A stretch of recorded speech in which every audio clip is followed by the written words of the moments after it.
Quando eu saí, eu comecei a me perguntar quem eu sou de fato. Porque quando eu cheguei na igreja, eu namorava meu marido, né? Então ela veio com um revelamento pra minha sogra, dizendo que tinha certeza que eu não era meu marido. Mas existem coisas que são toleráveis e coisas que não são toleráveis. Não adianta nós acharmos que temos que olhar só pra Jesus e seguir um líder cegamente, sem olhar que a gente pode estar seguindo, de repente, um líder desviado. O irmão que quiser usar barba, fica sabendo, pode usar, mas não tenha ministério. Quer ter ministério? Não use barba. Então nós temos que aceitar a vontade de todo mundo. A obra tem a sua conduta. Tá certo, irmão? E os irmãos não pensam que eles estão revoltosos, estão falando, mas é só os barbudos. A Irmandade Santa glorifica a Deus. Ó, escuta aí os seis da barba. Ó o povo clamando por justiça e coisa certa. Existem lugares que você vai que começam te oferecendo acolhimento, respostas e esperança, mas aos poucos se transformam em um ambiente de controle, medo, decepção e sofrimento. No vídeo de hoje nós vamos ver relatos de pessoas que viveram dentro dessas seitas religiosas, e se você tem alguma dúvida sobre o lugar que você frequenta ou frequentou ou tá querendo frequentar, hoje não vai sobrar nenhuma dúvida, pode ter certeza. E se você gosta de vídeos assim, com relatos profundos e reflexões sobre o comportamento humano, já deixa aqui o seu like, não esqueça de se inscrever no canal, porque toda semana tem vídeo novo e você não vai querer perder mais nenhum. Essa daqui é a Gleice Sacomã, eu vou deixar o arroba dela aqui na descrição para vocês, e eu já quis trazer ela de cara porque ela já mostra quais são as características de uma seita, porque ela frequentou uma por muitos anos. Se você identificar algumas dessas características em algum lugar que você já tenha frequentado ou frequenta, conta aqui pra gente nos comentários. Vamos ouvir a Gleice. O que é uma seita e por que ela faz mal? Esse é o terceiro episódio da série A Seita que Dói Mais. Quando eu era criança, eu aprendi que todas as igrejas eram seitas, menos a gente. Era dividido basicamente assim: católicos, idólatras, seitários, que eram todas as outras igrejas evangélicas, e a gente, os salvos.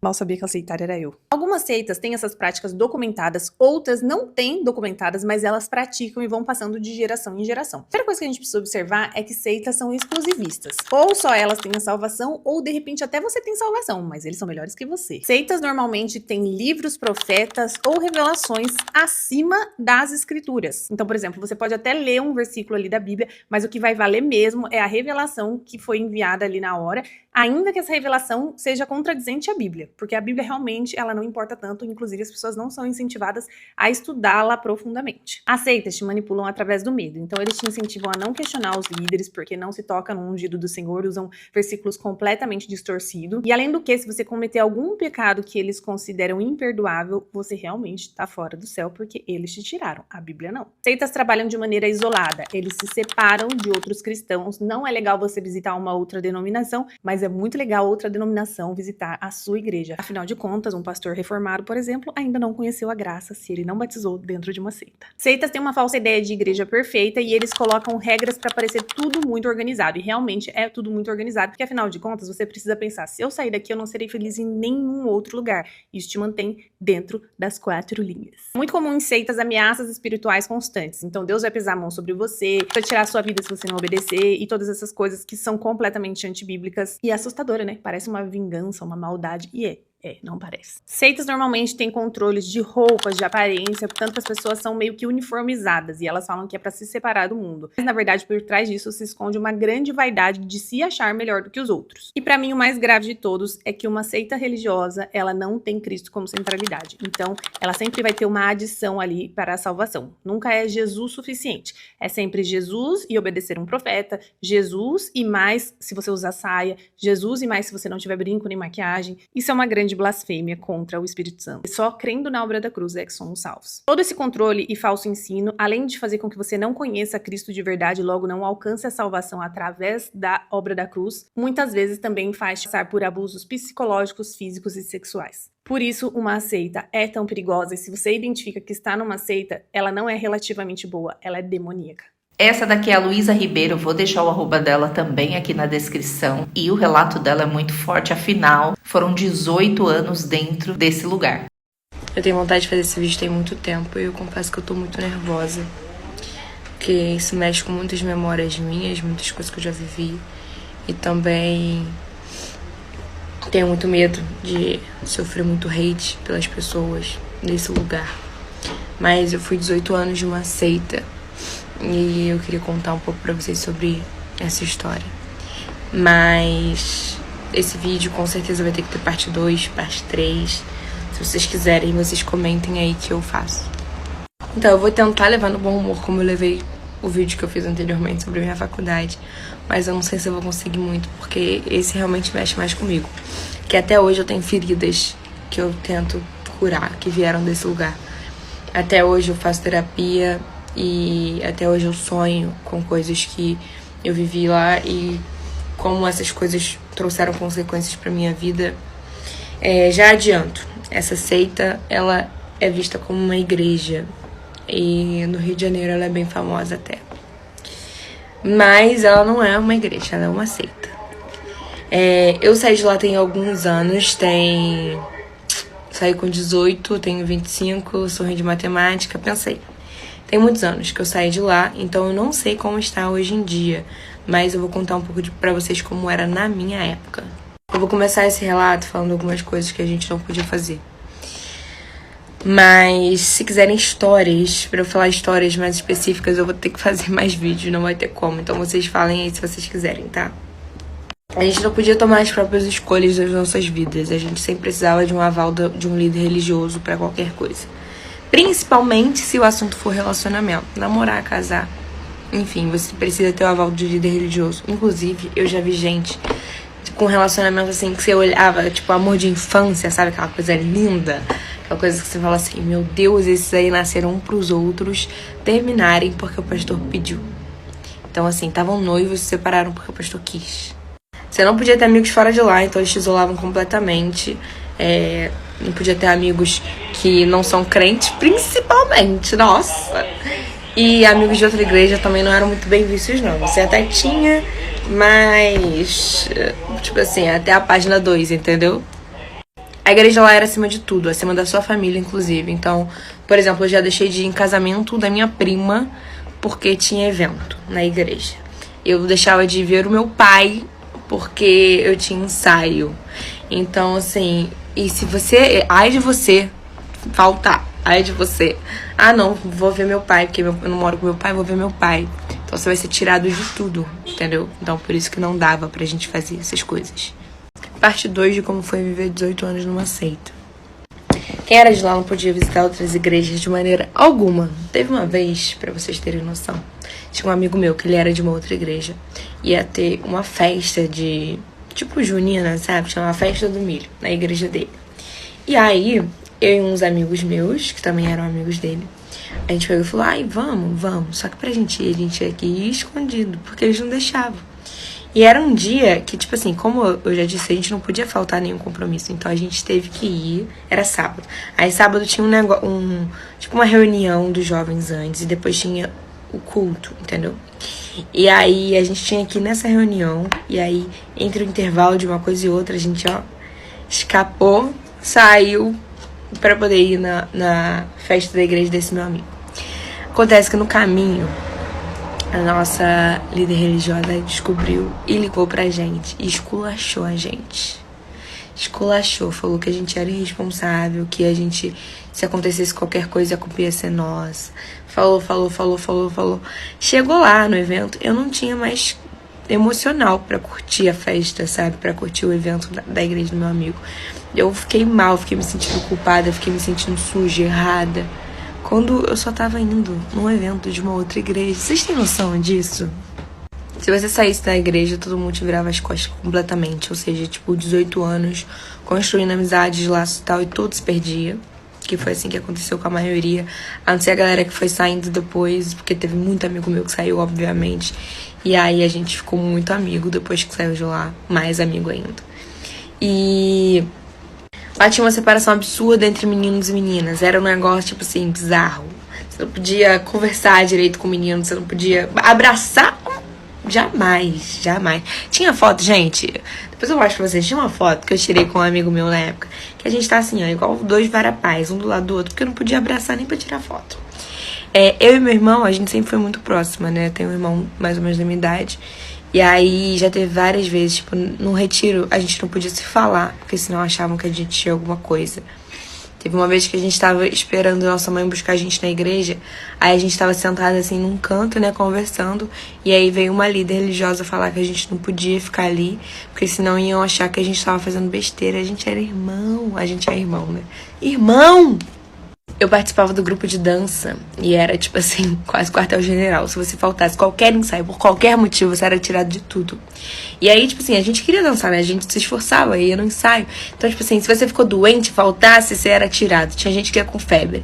Se você fosse ver sua família, seu pai, faltasse, você era tirado. Se você, qualquer motivo que você faltasse, você era exposto ainda. Todo mundo te constrangeu na frente de todo mundo. Parte 3 de como foi fazer parte de uma seita durante 18 anos. Só pra deixar claro, essa igreja, ela não se denomina como seita, obviamente, mas tem todas as características de uma seita. Se vocês quiserem saber as características, eu falo, só me pedir. Quando eu finalmente resolvi sair da igreja, eu resolvi conversar com a liderança primeiro, pra avisar que eu ia sair, porque eu não queria ninguém me procurando, ninguém me mandando mensagem, já falar de uma vez, pra ninguém me procurar. E aí, quando eu contei pra líder de jovens que eu estava saindo, ela simplesmente fez 15 minutos de discurso falando que eu ia pro inferno. Ao invés de me, né, falar sobre o amor, sobre o amor de Deus por mim, ou qualquer coisa do tipo, sobre, sei lá, que eu era querida. Não, ela só falou que eu ia pro inferno. Foi tipo meio ameaça, sabe? Uma vez, eu falei no vídeo anterior, né, que eu dançava no grupo de dança. E aí eu tava num batidão de ensaio absurdo, o dia inteiro ensaiando. Passou um colega meu da igreja. E eu virei pra ele e falei assim: fulano, você pode pegar água pra mim? Aqui minha garrafinha, que eu tô aqui ocupada, não posso sair do ensaio de jeito nenhum, eu tô com muita sede. Ele, claro, vai lá, pegou água pra mim, né? Fez essa gentileza. Essa mesma líder de jovens me chamou pra conversar depois do ensaio. Na verdade, ela me tirou do ensaio pra me chamar pra conversar, na frente de todo mundo. E aí, ela virou pra mim e falou assim: você não pode fazer isso, você não pode pedir pra encher sua garrafinha de água, porque senão as pessoas vão achar que você tá dando em cima dele. Sendo que eu só pedi pra encher minha garrafinha de água. Depois de alguns anos eu descobri que ela só fez isso porque ela era afim dele. Detalhe, ele era menor de idade, ela tinha 15 anos a mais que ele, tá? E ela só falou aquilo pra mim, eu fiquei me sentindo péssima, fiquei me sentindo muito mal, pensando que eu realmente tinha feito algo de errado, quando na verdade ela que tava com ciúmes. Por mais que seja bíblico, lá pessoas divorciadas não podem casar de novo. Então o meu pai, ele resolveu largar minha mãe, porque eles não tinham a ver, meu pai de um outro universo do que minha mãe, eles brigavam muito e ela era muito bitolada por conta dessa seita. E aí ela nunca casou de novo, né? Por conta dessa regra que eles tinham. E aí, um dia ela falou assim: eu tô cansada de orar por esse casamento, pra Deus restituir. Eu vou ofertar pra Deus, tá, gente? Não é pra igreja. Mas, tipo, ofertar pra Deus, né? Pela igreja, a minha aliança com o seu pai. E aí ela ofertou. E chegou um pastor da igreja e falou que ia devolver a aliança pra ela, porque Deus ia restituir o casamento dela. Sabe o que aconteceu? Minha mãe. E nunca casou de novo. Nunca viveu um novo amor como ela sempre quis. Nunca. Ela simplesmente matou essa parte da vida dela. Lá eu aprendi a ter vários distúrbios com o meu corpo. Eu posso falar mais sobre isso se vocês quiserem, porque é muita coisa séria. Mas uma das coisas era uma demonização absurda do corpo feminino. Eu me sentia vulgar só por ter o corpo que eu tenho.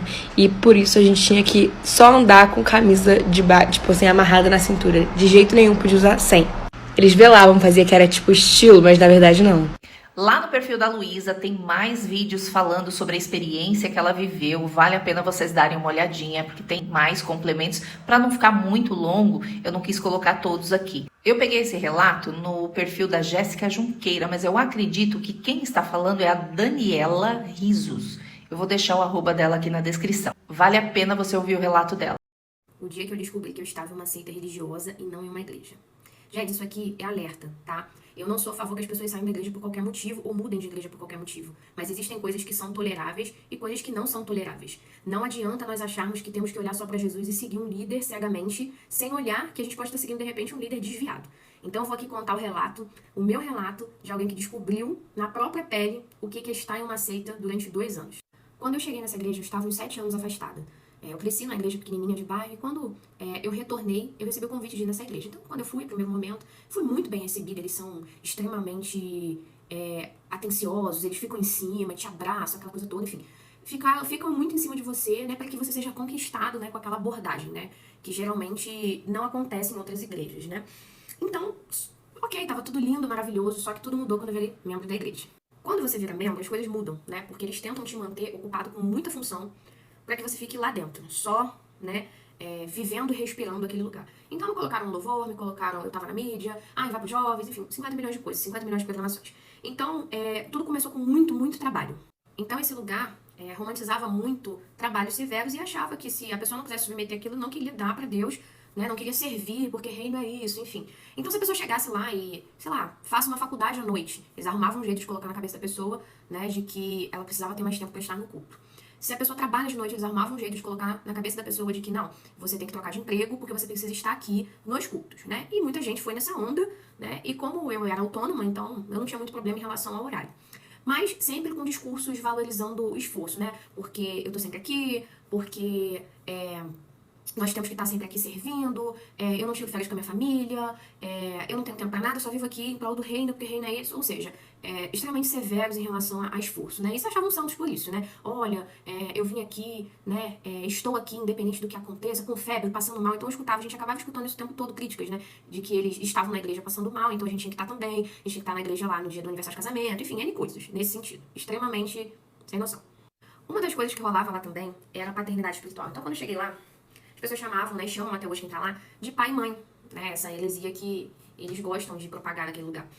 Só que não se resume só em chamar. Realmente os membros desse lugar são extremamente infantis. Então, a primeiro momento, eu notava isso, as pessoas chamando de pai e mãe, mais mãe, porque o pessoal sempre teve uma preferência pela pastora, que sempre tomou a frente de tudo, e o pastor sempre foi mais, né, na dele, sem muita iniciativa de muita coisa. Então, ela sempre teve ali o protagonismo, né, o Deus daquela igreja é a pastora que está lá, né, então, ela se coloca num pedestal com uma falsa humildade, fingindo que não gosta de todo o paparico, de toda a adoração que o pessoal faz em relação a ela. Então as pessoas ficavam mãe, mãe, mãe, mãe, mãe, e fazem isso até hoje, pedem permissão, e mulheres que acabavam, né, perguntando coisas pessoais e pedindo para que a pastora simplesmente ajudasse ela a decidir coisas que elas deveriam decidir. Então, é normal nesse lugar, é normal até hoje nesse lugar, gente velha, barbada, ficar pedindo permissão, né, simplesmente não conseguir tomar as decisões básicas da sua vida. Então isso era uma coisa que eu não fazia, e eu fui muito criticada por isso, não dava espaço para ficar dando pitaco na minha vida, mas que muita gente fazia e faz até hoje, né? Então eles realmente se achavam pais, né, dos membros, e se acham até hoje. Então, assim que eu comecei, né, a firmar na igreja, né, eu queria aprender, né, queria estudar. Eu sempre gostei muito de ensino da palavra, porque na igreja que eu cresci, né, de bairro pequenininha, tinha estudo de escola bíblica dominical, e nesse lugar não tem. Nesse lugar não tem, e seitas, né, geralmente não valorizam o estudo bíblico da palavra. Então, essa igreja não tem escola bíblica dominical, e a pouca pregação que tem também não ensina a palavra. Então, as pessoas que estão lá, elas têm uma falsa sensação de que elas conhecem a Bíblia, porque leem versículos soltos, mas na verdade elas não conhecem nada. Então, quando eu decidi, falei, não, acho que eu quero fazer uma teologia, comecei com ela. Falei, pastor, não vou pedir permissão, só comentei. Falei, acho que eu vou fazer uma teologia e tal. Eu fui extremamente criticada. Não, porque teologia é muita teoria, e a prática é diferente, lá, enfim. Como eu simplesmente não fazia a mesma coisa que todo mundo de ficar obedecendo cegamente, eu falei, vou fazer sim. Fiz a matrícula e comecei. Gente, que caos.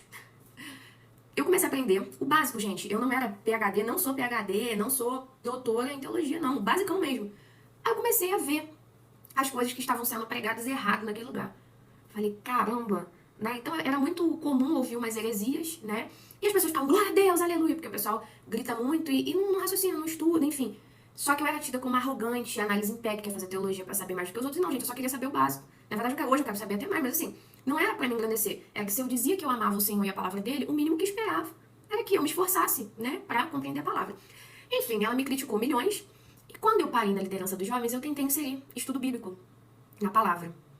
E ela arrumou um jeito muito rápido, né, porque quando eu entrei na liderança dos jovens, eu estava de resguardo, né, então ela não estava muito envolvida. Então quando ela voltou e viu que eu estava ensinando a palavra, ela arrumou um jeito muito rápido de cortar tudo aquilo que eu tava fazendo pra botar louvor.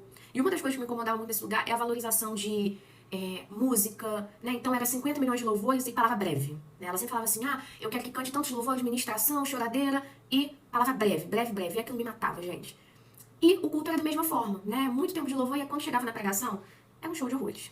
Gente, é um show de horrores. Por quê? Primeiro porque eles não gostam de pregar as epístolas de Paulo, não gostam de pregar nada doutrinário, porque é tudo contrário ao que eles faziam. Mas eles gostavam muito de pregar histórias, relatos históricos da Bíblia. Então eles gostam muito do Antigo Testamento e alguns trechos da parte ali dos evangelhos. Mas é um show de horrores porque a pastora uma vez quebrou uma vassoura em cima do altar fazendo um escássio gritando muito. Eu não lembro da palavra, eu só lembro da vassoura quebrada, tá? O pastor, gente, ele é sensacional em frases de efeito sem sentido. Gente, é uma pérola, é um meme. Tem um canal no YouTube que eles gostam de postar isso. Né? Tá público, uma hora eu coloco aqui nos comentários. Ele gosta de falar as seguintes pérolas.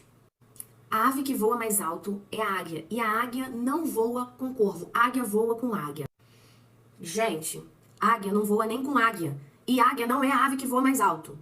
Outra vez esse pastor falou a seguinte questão na pregação da mulher do fluxo de sangue, que ele gosta muito, repete várias vezes. Ele disse que ele cria que Jesus estava com um vestido com uma cauda bem longa, igual de noiva, que por isso que as pessoas pisavam e que ela não conseguiu chegar tão perto. Gente... E uma vez me contaram também que ele falou que ele cria que a baleia estava sendo gerada no ventre de Jonas. É esse mesmo pastor que gosta de criticar as pessoas que estudam a Bíblia, dizendo que não adianta conhecer de Gênesis e Apocalipse. O dia que eu descobri que eu estava em uma seita religiosa, parte 2. Se você ainda não viu a parte 1, volta que é o último vídeo. O discurso daquele lugar era que Deus tinha preparado algo especial somente para eles. Então, às vezes, no culto soltava que Deus tinha um tempo novo, algo especial, enfim. Até nos ensaios de louvor, às vezes, nós escutávamos, né, a pastora fazendo elogios, falando, gente, a atmosfera, aquilo que Deus, né, tem para nós aqui, né, na hora do louvor, é muito diferente. Tem várias igrejas que eu não vejo isso, tem várias igrejas que não tem, que não vive a atmosfera, o céu aberto que tem aqui. Como se não bastasse isso, eles gostavam de pregar a heresia de que eles eram a cobertura espiritual dos membros e que nós precisávamos dessa cobertura para estarmos protegidos. Outra coisa, que é uma característica muito nítida de seita, é que eles são muito místicos, né? Então eles gostam muito de misticismo. E nesse meio, eles adotam o tal dos atos proféticos, ou atos patéticos, chamem do que quiser. Mas, enfim, às vezes paravam o culto, né, colocavam aquelas bandeiras de Israel, de leão, aquela arca da aliança, enfim. Gente, joguem coisas aqui, ofertem aqui, ou joguem papelzinhos aqui para queimar no monte. Enfim, né, todo aquele negócio místico. Vai pegar o chofar no meio do culto, né, e assoprava aquilo achando que aquilo ali, né, fazia algum efeito especial, enfim, que Deus ia descer mais rápido, que o céu ia abrir mais rápido. Eu não sei o que eles imaginavam, mas fato é que eles gostavam muito, né, de todo esse misticismo com aquela luz baixa, né, as paredes já eram pretas, mas com a luz baixa eles gostavam muito, né, de toda essa cena. Chegou uma época, né, em que começaram esse tal de escola disso, escola daquilo. Então eles começaram com a escola de ministros, até pouco tempo estava tendo escola de profetas lá. E a primeiro momento, sem saber o que era, eu falei, gente, tá, vamos lá, né, até porque foi convocação. Ninguém tinha, quem era do ministério não tinha escolha, né, então, convocação. Então eu fui, né, falei, vamos ver o que a gente vai aprender, será que finalmente vai ter um estudo bíblico? E, gente, foi praticamente um culto, né, você chegava lá, eles não prepararam, né, tinha um ou dois lá que tentavam ensinar direitinho, mas tinha muita interferência. Mas quando ela entrava, era, gente, vamos começar com louvor, e tinha administração, e entrega de revelamento para um monte de gente. O ensino da palavra que é bom nessa escola não tinha, né? Então, eu chegava exausta em casa, era sempre uma segunda-feira. Segunda-feira para mim sempre foi um dia muito difícil, muito cansativo. E eu chegava sempre muito tarde, muito esgotada, e olhava pra cara do meu marido e tipo assim, o que você entendeu? Ele, nada. Eu também não, só um monte de versículo solto, gritaria, revelamento, louvor, e não tinha escola de nada, né? Até peço perdão a Deus, porque quando terminou essa escola de ministros, né, ela botou o microfone na minha frente e perguntou o que foi, né? E eu queria realmente, no fundo do meu coração, dizer que uma perda de tempo.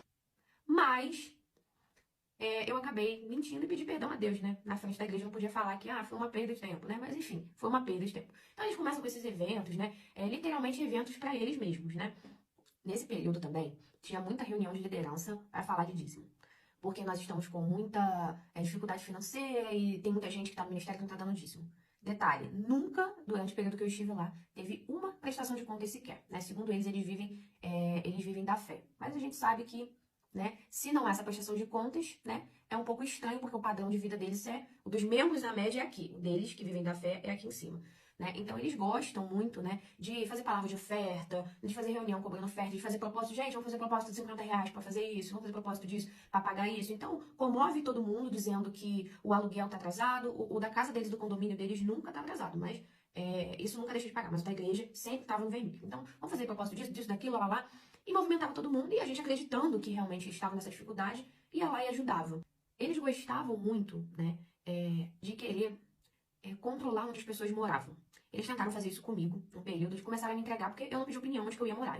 Quando eu casei, eu escolhi a casa do meu marido, nós oramos a Deus e viemos morar aqui onde eu estou. Aí vinha umas piadinhas assim, queria te falar um negócio, teu tempo lá acabou. Aí aquilo entrou assim na minha cabeça, eu falei, gente, como assim o tempo lá acabou? Eu comecei a orar, até procurei E no final de tudo, eu falei com a minha filha, Deus não falou nada disso não. E nós permanecemos aqui. Mas depois eu fui entender, eles gostam, né, de concentrar todas as pessoas, né? A primeira coisa que eles gostam de mexer é no endereço das pessoas. Então, eles vão, eu vi cobra na sua casa, eu tive uma visão disso, eu tive uma visão daquilo, né? Pra fazer a pessoa se mudar para mais perto de onde eles conseguem controlar, visualizar. Então, a estratégia aqui é junta todo mundo no BNH, né? Porque o BNH é bom para todo mundo. Para eles gostam de um condomínio residencial, morando na cobertura, vivendo da fé.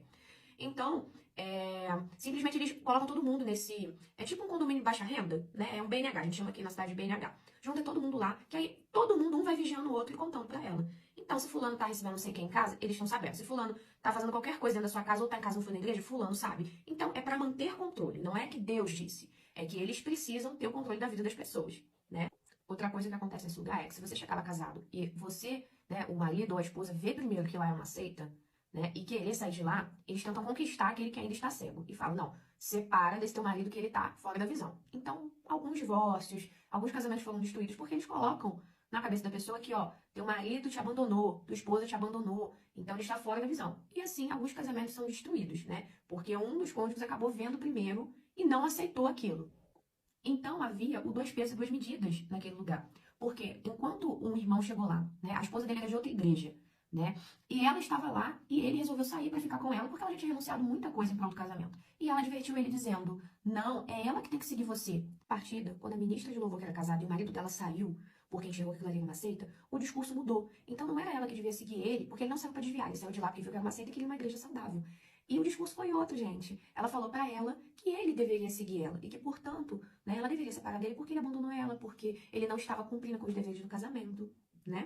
Então, esse ministério, né, já causou divisão entre pai e filho, entre pai e filha, né, entre esposa e marido. Tentou causar divisão na minha vida, por exemplo, porque quando eu cheguei na igreja eu namorava meu marido, né? Então ela veio com um revelamento pra minha sogra, dizendo que tinha certeza que eu não era pro meu marido, né? Então, ela começou um propósito de oração para guerrear no mundo espiritual para que eu saísse da vida do meu marido. Pois é, eu fiquei sabendo disso recentemente, né? Na época eu não sabia. Então, tudo isso me fez cair na real de que aquele lugar não era de Deus, né? E, em contrapartida, aconteceu outra situação que também foi o martelo final para eu ir embora. Que foi o pastor se insinuando para mim. Mas isso é assunto para outro vídeo. Gente do céu, é um buraco mais fundo e nojento do que o outro, né? Uma das coisas que eu vejo que são mais assustadoras dentro desses lugares é que elas passam a enxergar o simples fato de sermos seres humanos como um perigo. Sentir dúvida, pensar diferente, errar, que faz parte, né? Afinal, não somos anjos. Estamos em constante aprendizado. Ter vontade própria, você não pode ser você mesma. E o pior de tudo é enfiar dentro da sua cabeça que você não é capaz. Você não é capaz de escolher quem é a pessoa com quem você vai se casar, com quem você vai dormir e acordar todos os dias da sua vida pelo resto dos seus dias. Você não é capaz de escolher qual é a sua profissão. Você tem que passar ali pela autorização, pela vontade de quem está acima de você dentro desses lugares. O bonito é você viver a perda de identidade completa. É vestir o que eles acham que você tem que vestir, fazer o que eles acham que deve ser feito e sem abrir o bico, hein? E aí dá nisso aí que a gente vai ouvir agora da Silene Luz. Traumas e sequelas que eu carrego por ter vivido em uma seita religiosa. Sensação de perda de tempo e desperdício de vida. Desperdício da minha juventude, desperdício das minhas oportunidades. Né? De vez em quando eu penso, né? Eu evito pensar, mas de vez em quando eu penso e eu me sinto até muito triste, porque eu às vezes fico me perguntando, né? O que é que eu poderia ter feito? Que escolhas eu poderia ter tomado na vida, né? Como que poderia ter sido a minha vida se eu não fosse membro de uma seita, né? Porque dentro de uma seita, todas as nossas escolhas são direcionadas, né? Pelo que a seita deseja que você faça, né? Por quem a seita deseja que você seja. Então, eu exceto pelo meu casamento, eu acho que eu não tive muita escolha, assim, por mim mesma, sabe? E eu desisti de fazer muitas coisas porque não era recomendado, não era aconselhado, não era bom, né? A gente tinha objetivos que eram objetivos implantados por pessoas na nossa cabeça. Então, esse é o primeiro trauma que eu tenho. O segundo é uma sensação de perda de identidade. E eu acho que tem muito a ver com o primeiro, porque como a gente é moldado ali, quando eu saí, eu comecei a me perguntar quem eu sou de fato, né? Quem realmente é Silene, né? Porque eu me entendia simplesmente como uma testemunha de Jeová, né? E eu, depois que eu saí, eu passei por todo esse processo de me entender como pessoa, né? Me entender, conhecer os meus gostos, né? Pensar por mim mesma, tomar as minhas decisões, fazer as minhas escolhas. E não vou mentir, tem sido um processo assim bem difícil, tem sido um processo com altos e baixos, mas eu estou vencendo.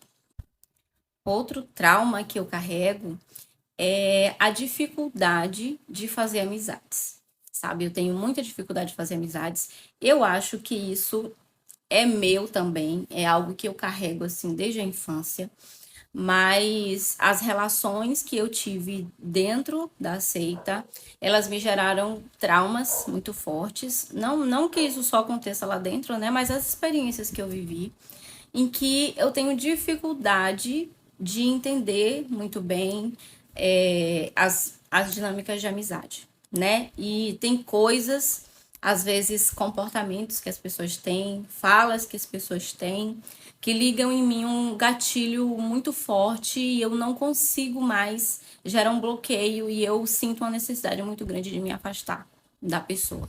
Sempre que algo me faz lembrar alguém ou algo que eu vivi lá dentro, aquela pessoa, eu não consigo mais me conectar com ela. Eu tenho essa dificuldade. Outro trauma que eu tenho, né, outra sequela que eu acredito que esse envolve a maioria dos ex-testemunhos de Jeová ou qualquer pessoa que saiu de uma seita, é o trauma religioso, né? A dificuldade de lidar com grupos religiosos, vamos dizer assim, né? Então, eu fiz um esforço muito grande, por exemplo, para me adaptar em uma igreja evangélica, mas eu não consegui. Pelo mesmo, eu vou fazer um vídeo somente sobre isso, mas assim, pelo mesmo ponto que eu comentei antes, que sempre que eu vejo algo que me remete à minha experiência anterior, eu me bloqueio. Então, mais ou menos por isso. Mas tem outras coisas mais profundas envolvidas, né? E eu realmente me esforcei para isso, mas não deu certo. Já faz quase 4 anos que eu saí, né? Que eu deixei de ser testemunha de Jeová. E eu tô vivendo esse processo de como se fosse uma readaptação. Estou conhecendo a vida. Estou conhecendo a vida, estou me conhecendo e eu estou vivendo esse processo, sabe? Não é um processo fácil, é um processo bem difícil. Como eu falei, tenho vivido altos e baixos. Tem dias que eu estou muito bem, muito grata e muito feliz por não estar mais naquele lugar. Mas tem dias que eu acabo tendo memórias e me sentindo mal. E às vezes me perguntando por que eu não percebi antes, né? Que eu estava em um ambiente muito problemático. E eu tô aqui para compartilhar essas coisas aqui com vocês e eu quero encontrar pessoas que estão vivendo coisas parecidas, né, pra gente poder trocar umas ideias. E aí você, quais são os traumas que você tem? Ou você vive de boa assim? Joguei o peso para trás e tô muito bem, obrigada, né? Porque algumas coisas me impactaram realmente muito profundamente. E no fim é tão triste ver tantas pessoas entregando boa parte de suas vidas, da sua boa fé, da sua juventude e até da sua identidade própria para lugares e pessoas que não tinham compromisso algum com a verdade e com o amor. Agora eu quero saber de você, qual é a sua experiência? Se você viveu algo semelhante, se você passou por alguma seita, conta aqui pra gente nos comentários o seu relato. Pode ser diferente do que essas pessoas aqui viveram e pode ajudar muitas outras pessoas a se libertarem também. Não esqueça de curtir esse vídeo, de se inscrever no canal, de apertar o sininho para não perder mais nenhuma notificação. Tem muitos outros vídeos aqui no canal que são muito interessantes, que vale a pena você dar uma olhadinha e eu te vejo no próximo vídeo.